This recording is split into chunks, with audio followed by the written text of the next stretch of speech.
Donc voilà, il y a une dalle qui est en train d'être finalisée en façonnage et des ferraillages et même au niveau des coffrages de la pose des agglos. C'est en cours de finalisation. C'est une bonne occasion pour que je puisse faire une petite présentation sur les différentes composantes d'un plancher réticulé,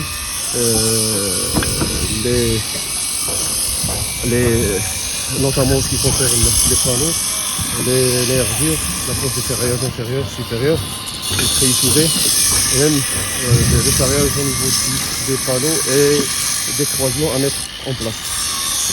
Je vais voir un panneau qui vient d'être réalisé au niveau de la pose des premiers ferraillages. Donc, voilà le panneau, comment il se présente. Je vais essayer de zoomer. Voilà comment il se présente. Il y a 3 types d'armatures qu'on a généralement au niveau d'un panneau. Contrairement à ce que je vois généralement ou à ce que je vois parfois au niveau des détails d'exécution exposés sur YouTube. Donc là, on a au niveau de la nappe supérieure, on a 2 armatures. En fait, l'armature de base qui a fait l'objet de calcul au niveau de l'établissement des études d'exécution. Donc, vous avez préconisé 2 armatures de base en HA10 par bloc. Donc voilà, voilà le plan, comment il se présente. Il y a... Je vais essayer de zoomer comme ça. Désolé, le sommeil.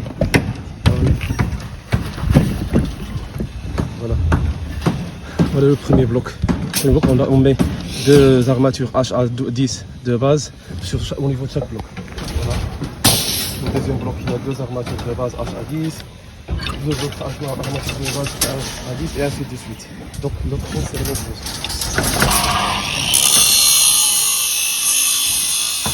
On a 2 armatures de base HA10 au niveau de chaque bloc, dans les 2 temps.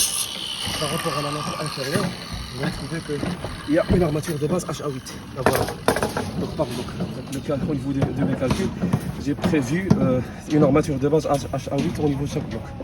Donc voilà, le premier dans le sens transversal.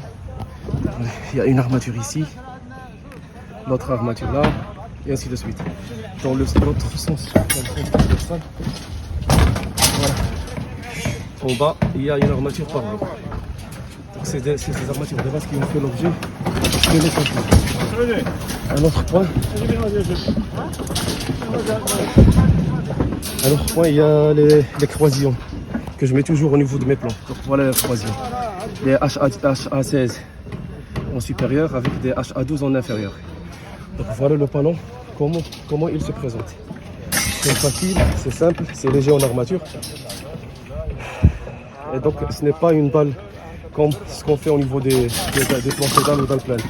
Parfois je vois au niveau parmi les erreurs commises, et c'est un surdimensionnement. On prévoit au niveau des panneaux des armatures de base inférieure, des armatures inférieures et supérieures, par exemple HA10 ou HA12, espacement 15. Là on ne fait pas ça, c'est trop, pour un panneau c'est trop. Mais je vais passer à un panneau où on a déjà mis des renforts supérieurs et inférieurs des nervures pour voir la totalité du ferraillage d'un panneau. Un panneau HV où on a les armatures de base ainsi que les armatures de renfort. Voilà un exemple simple. Là c'est un panneau complet. Complet, je parle complet dans un sens où on ne parle que des armatures longitudinales et transversales. Je ne parle pas des armatures d'effort, sachant que normalement doivent être réalisées au niveau des nervures, à ce niveau-là. Donc au niveau de ce panneau, donc il y a une armature. Voilà les armatures de base qu'on vient de présenter tout à l'heure. 2 HA10 en supérieur et une HA8 en inférieur. Là voilà. Donc, sur tout le panneau, vous allez trouver chaque bloc comprend 2 armatures HA10 en supérieur et une armature HA8 en inférieur. Maintenant, on va passer au renfort. Le renfort qu'on a. Donc, au niveau des nervures, voilà les renforts qui viennent en supérieur. les nervures en supérieur. Donc ces renforts, si on va, je vais essayer même de, au niveau de cette vidéo de partager une photo de ce panneau pour voir l'armature en totalité. Donc voilà cette armature là, je vais zoomer. Donc voilà cette armature, ces deux armatures là, ces armatures de renfort des nervures, voilà où elles sont prolongées. Elles sont prolongées jusqu'au bout du panneau. Même elles dépassent les panneaux. Ça c'est en fonction des longueurs et des cotations données au niveau des plans. De l'autre côté, donc voilà l'autre nervure. C'est la même chose. On a même les mêmes renforts des nervures qui passent à travers en fait, le panneau et qui dépassent même le panneau vers l'autre côté. Et voilà le. Donc là, il s'agit des armatures de renfort qui servent pour renforcer en fait les nervures et même les panneaux. Donc voilà l'armature de renfort, les deux là, et ainsi de suite. Et l'autre sens, c'est idem pour le sens transversal. Donc les armatures de renfort, voilà une armature de renfort qui est calculée pour faire face au moment négatif au niveau des appuis. L'autre sens, de l'autre côté, voilà, là c'est l'armature de base, ça l'armature de base, et là c'est les renforts. Donc le panneau, le produit final, le panneau, voilà comment il se présente.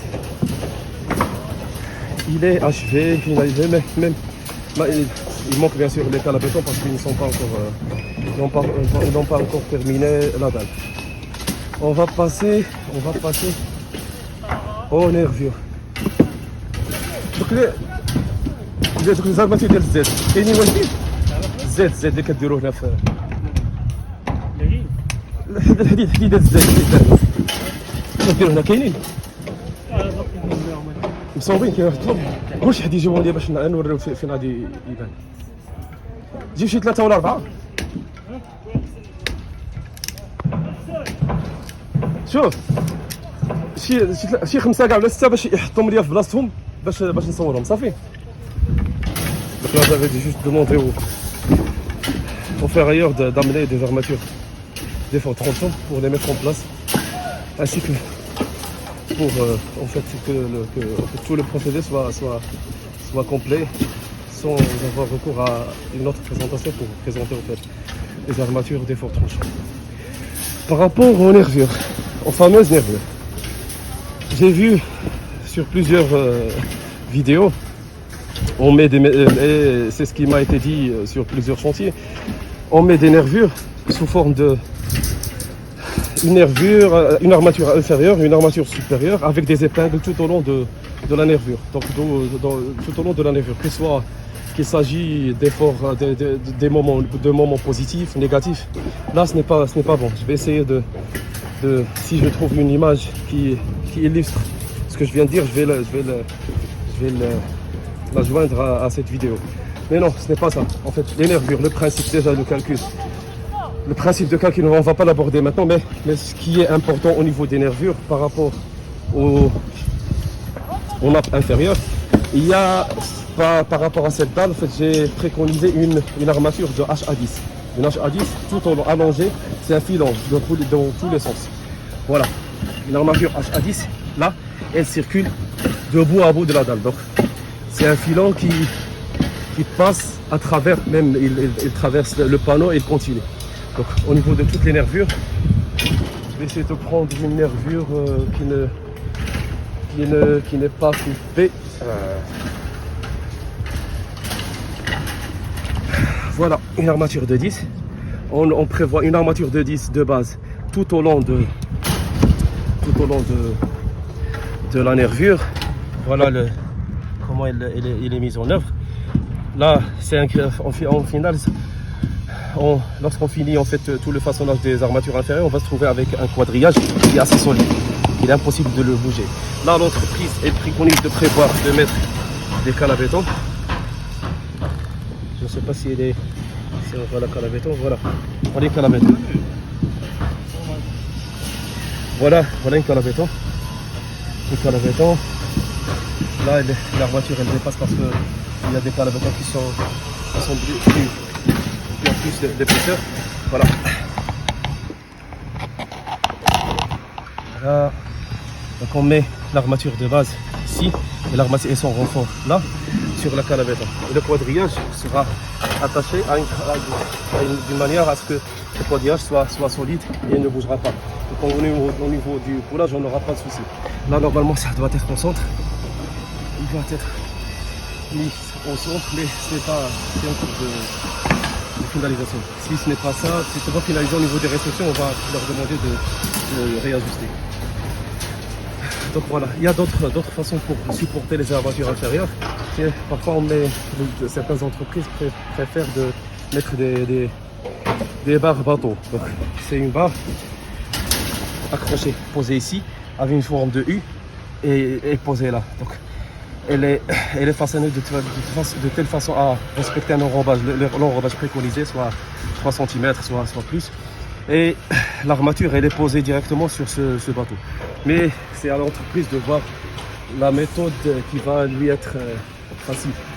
Parce que l'entreprise d'exécution, normalement, elle a des méthodes, elle doit exceller à ce niveau-là. Et pour assurer le détail constructif que nous donnons au niveau des plans. Il y a l'armature. Ah, j'ai parlé des calavettons. Je vais voir maintenant l'armature de renfort. J'avais dit tout à l'heure qu'on a une armature de base. Je cherche uniquement là où j'ai le renfort qui s'arrête. Ah voilà. Donc là, voilà mon armature de base. Et il y a une seule armature ici. Donc elle continue. Continue. Top. Il y a un renfort qui apparaît. Voilà. Donc ce renfort là, il n'est pas allongé jusqu'au bout. Mais il est là. Donc c'est en fonction du détail donné au niveau des plans d'exécution. Là le renfort, voilà. Donc il va continuer avec l'armature de base. Il continue avec l'armature de base. Continue. À un moment, il doit s'arrêter. Là, il s'est arrêté au niveau du panneau. Je vais voir un autre type de nervure. Là, parce qu'il n'y a pas une grande longueur des nervures. Voilà. Et il y a cette nervure, il y a une armature de base de 10. Bien. Ah, voilà, ici, elle est là. Donc, cette armature, voilà. Là, cette armature. Voilà l'armature, elle est là. L'armature de base. Elle est là. Le renfort a commencé à apparaître, il n'est pas réussi. Donc à un moment il va disparaître. Voilà. L'armature de base continue. L'armature de base continue. Et le renfort s'arrête. Pour jouer son rôle. Le renfort là. Voilà le renfort. Ça, il s'arrête. L'armature de base continue. Voilà une autre armature, un autre renfort qui est costaud. Je crois que c'est du HA20 qui apparaît à ce niveau-là. L'armature, le premier renfort qui est de 10 ou 8, il s'arrête. Après 50 cm, commence un autre renfort. Et il va continuer à faire son travail. Le renfort de l'armature de base, top, il s'arrête. Voilà, il s'arrête. Je vais essayer de zoomer. Je ne suis pas spécialiste en vidéo, mais l'essentiel c'est que le message passe. Voilà l'autre. Là, c'est le recouvrement de l'armature de base. Ah, c'est une très belle chose. Là, le recouvrement de l'armature de base. Je ne sais pas si c'est peut-être vu au niveau. Voilà, je ne sais pas si ça peut être vu au niveau de la vidéo. Je vais essayer de zoomer. Voilà, le renfort, il est là. Le renfort commence là. Le renfort, bien sûr, c'est la règle de renfort, il est connue. Elle dépend du diamètre de l'armature. Là, HA10. Voilà. Le renfort, l'armature de base continue.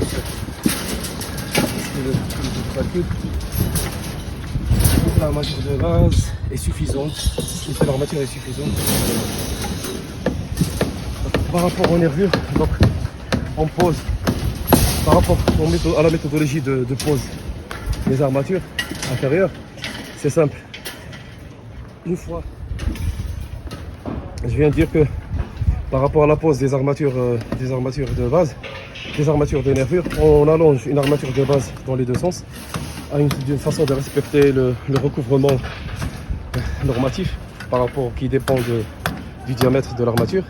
Et après, on vient poser les renforts comme on vient de voir ici, le deuxième renfort qui peut être 8, 10, 12 jusqu'à 25. Par rapport aux nervures de 12, elles peuvent en armature inférieure supporter au maximum une armature de 20 avec une armature de 25. Mais généralement pour le bâtiment on n'atteint jamais ça parce qu'on a déjà une armature de base de 10 et c'est largement suffisante. Et les renforts qui viennent, généralement je trouve du 20 maximum, pas si on a une grande portée ou on a un poteau qui s'éloigne, il y a une grille de poteaux assez éloignée. Mais généralement 16 en renfort suffit, c'est en armature inférieure. Par rapport aux armatures supérieures, contrairement à ce qu'on voit ou à ce que plusieurs personnes comprennent, il prévoit toujours deux armatures inférieures en nervure et deux armatures supérieures pour les nervures. C'est-à-dire une nervure, elle comprend deux armatures en supérieur et deux armatures en inférieur, indépendamment de la position ou de l'endroit de mise en place de l'armature. Ayant dans l'esprit qu'il s'agit d'une dalle, c'est un plancher. Donc un plancher, c'est le même principe des planchers dalles. Au niveau des appuis, on a des moments négatifs. Au niveau des ondes courantes, c'est des moments positifs. Donc automatiquement, au niveau des moments négatifs, on a besoin d'armatures supérieures. Pourquoi? Parce qu'il s'agit d'armatures tendues qui vont faire face au moment négatif. Donc les armatures tendues sont en supérieur. Pourquoi? Je me demande pourquoi on va les voir au niveau des ondes courantes. On n'a pas d'armature tendue, c'est des armatures comprimées. Donc lorsqu'on parle des armatures comprimées, donc le béton travaille dans un premier temps, puis viennent les armatures comprimées pour renforcer si l'armature comprimée, si le béton comprimé ne travaille pas bien. Donc au niveau des ondes courantes, on va trouver les armatures tendues sont en inférieur. Donc la mise en place des armatures tendues en inférieur, on vient de les voir. Par rapport aux supérieurs, généralement ils sont posés et sont nécessaires au niveau des panneaux. Les panneaux, et lorsqu'on dit panneau, c'est les droits d'appui. Donc c'est l'appui avec le poteau, c'est la jonction avec le poteau. Donc les armatures supérieures, on va les trouver ici. Et même avec des diamètres trop importants, là on trouve du 16, 20, du 20, on va trouver parfois même du 25. Donc voilà, l'armature au niveau de ce panneau, elle s'arrête là. Ici, elle peut atteindre à ce niveau-là parce que ça dépend du moment de la zone tendue où elle est. Voilà notre armature. Donc, cette armature-là, en supérieur, il n'y a rien. Là, il n'y a rien. C'est uniquement le treillis soudé. Donc ceux qui donnent au niveau des plans des armatures supérieures et des armatures inférieures de manière systématique, là, ça, c'est du gâchis. Franchement, on perd d'argent. C'est le ratio d'armature, il sera trop élevé. Non, c'est assez simple. On met les armatures supérieures là où on en a besoin.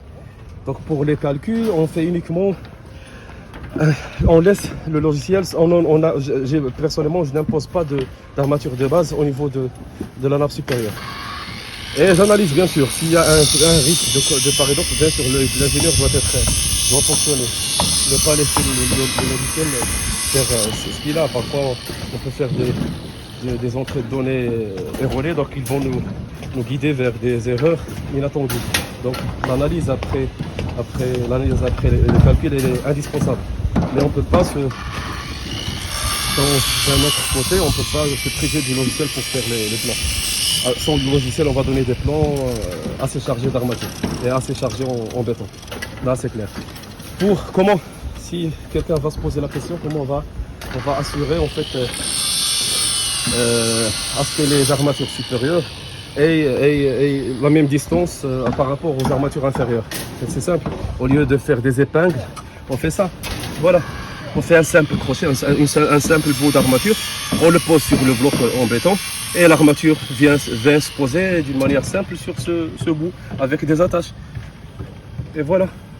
La dalle est assez simple et assez c'est un jeu d'enfant, hein, franchement. Les planchers réticulés, si on les réalise de la façon avec laquelle elles doivent être réalisées, c'est un jeu d'enfant.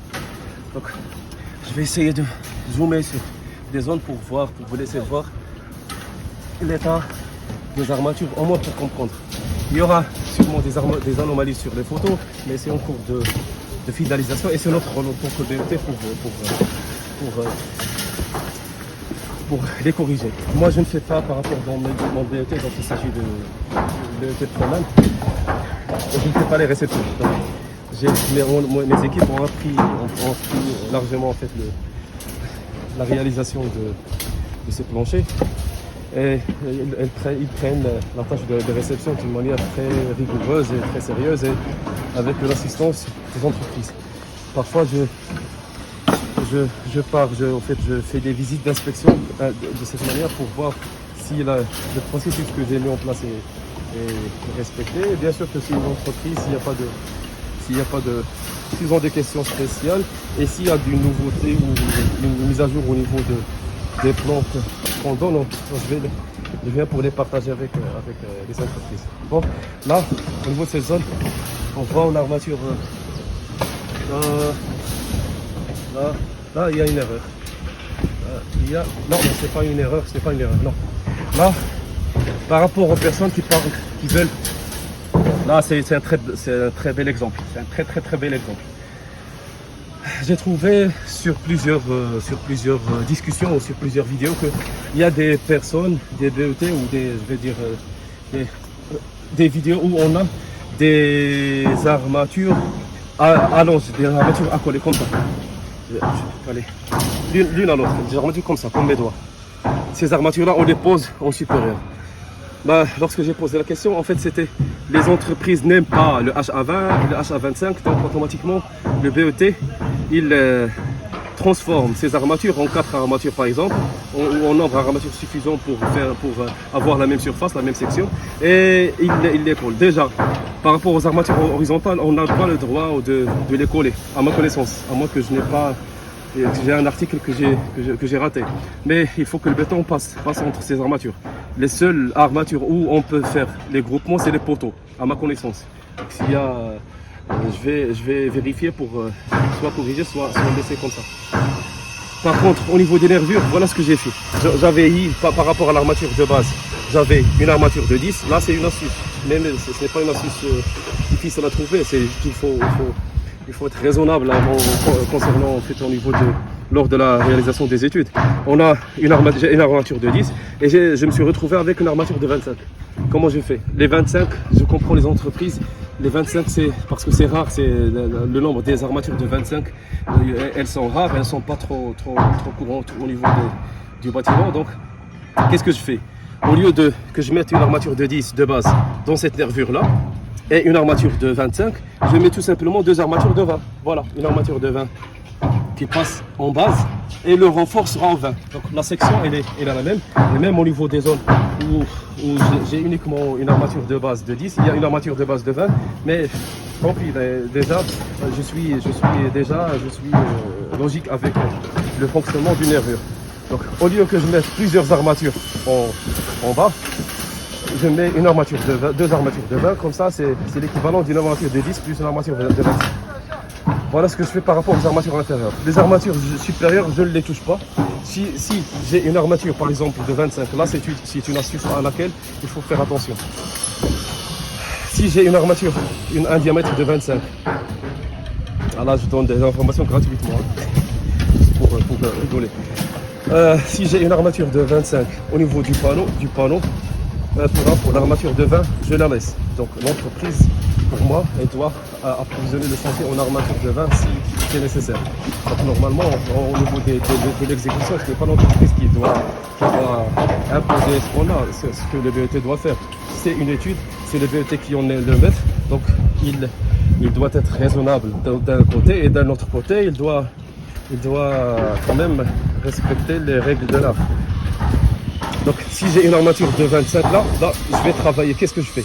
Tout simplement, je vais travailler sur l'armature de base. L'armature de base de 8 ici et de 10 ici, je peux augmenter l'armature de base. Et je l'ai testé, ça a marché.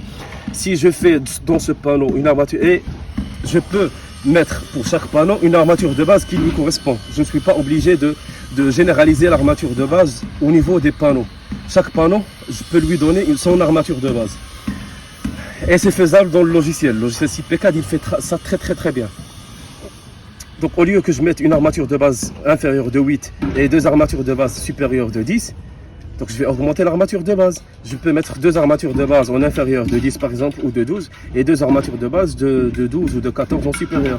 Je peux même garder l'armature de base inférieure si elle n'a pas d'impact sur le... Parce que normalement il ne doit pas avoir un impact sur le comportement des armatures supérieures. Parce qu'en inférieur c'est du béton comprimé. En supérieur c'est du béton tendu. Donc qu'est-ce que je fais? Je vais augmenter l'armature de base ici. Je pourrais même mettre une armature de base de 20, de 16, de 14 et je lance les calculs, je réarme en fait, je vais pas lancer les calculs, je réarme uniquement le plancher, la dalle, et voilà, donc ça va me donner en fait quel renfort on aura. Donc c'est assez simple, c'est assez simple.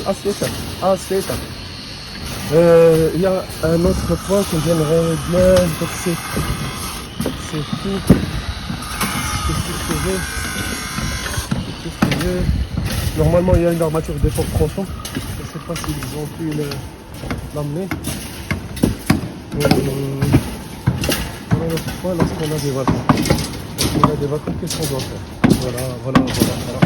J'ai un balcon ici, sur les vacances. Voilà le balcon. Donc automatiquement je mets ici un chaînage qui sort, qui chaîne le balcon, les bords du balcon, le voilà, et il rentre au niveau de la dalle. Voilà, il rentre au niveau de la dalle. L'autre, voilà comment ça se présente. Là, bien sûr, il y a la poutre bordante de toute la dalle. Je la mets quand même, je ne peux pas la supprimer. Et voilà l'autre bordure. Elle vient ici et elle rentre dans le plancher. Comme ça, le balcon. Il y a bien sûr les nervures. Elles sont continues, donc au moins les nervures, elles assurent en fait l'équilibre du balcon par rapport à la dalle. Mais les chaînages de bord, ils permettent de bien solidifier en fait ton balcon et tu ne vas rien risquer. Là il y a par rapport aux croisillons, c'est indépendamment des poinçonnements. C'est indépendamment des poinçonnements, je les mets toujours. Et par rapport à cette situation, dans un immeuble, dans l'un de nos projets, l'entreprise il y a eu un problème de béton. Donc le béton trouvé à 25, le béton 25 on a trouvé à 28 jours, c'était du 20. Donc parmi les points qui ont permis de justifier en fait que le plancher pouvait être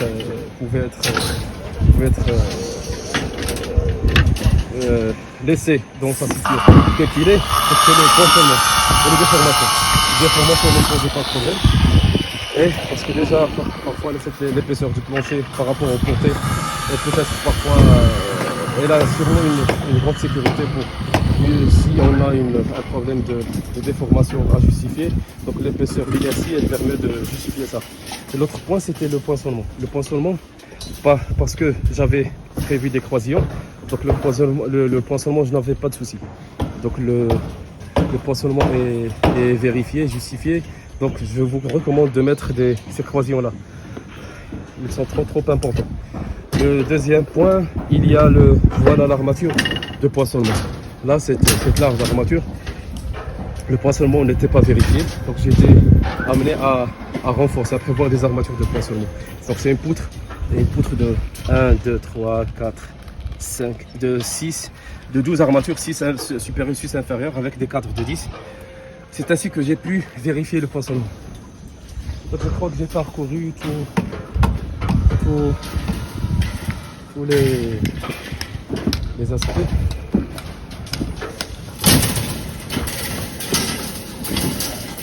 معلم بدك تجيب مكياج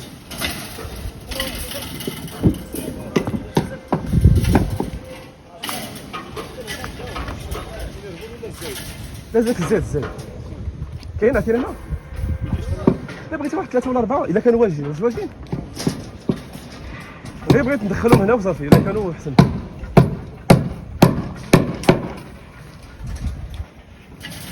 Donc j'ai démontré, voilà le tri soudé, donc il est mis en place après que toutes les armatures sont posées.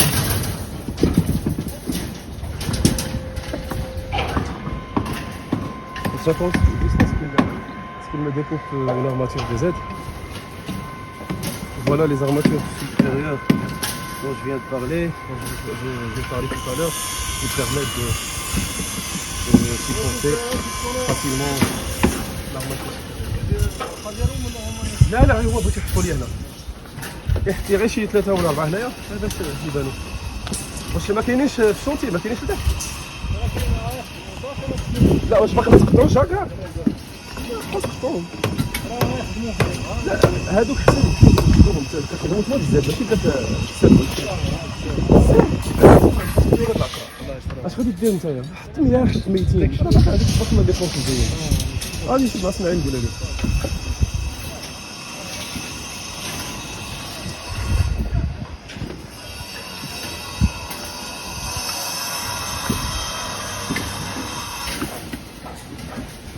Je vais laisser la vidéo telle qu'elle est avec le son du chantier.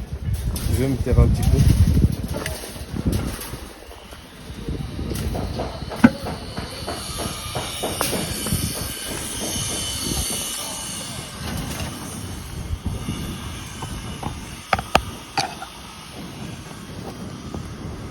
C'est une vidéo qui va suivre la jungle des nervures. Donc, on va trouver des...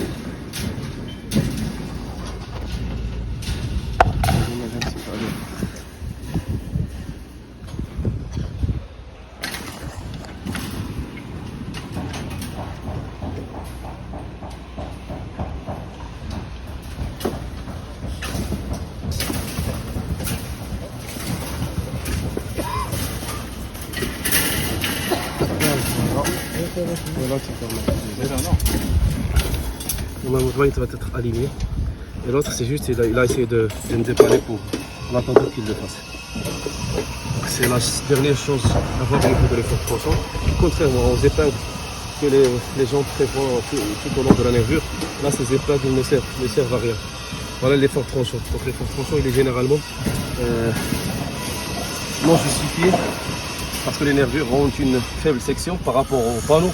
Le panneau, par exemple, là, on est à 20 plus 7, donc 27 cm. Les nervures, elle fait 12 cm de largeur. Donc déjà, les nervures, elle est faible. En effort tranchant, c'est indispensable de mettre presque sur toutes les zones de ces efforts tranchants-là. Voilà. Donc c'est les armatures de Z. Normalement, ils sont attachés en supérieur et attachés en inférieur. Donc si je trouve d'autres photos, je vais les joindre à cette vidéo pour qu'on soit bien expliqué. Donc ça, la data, c'est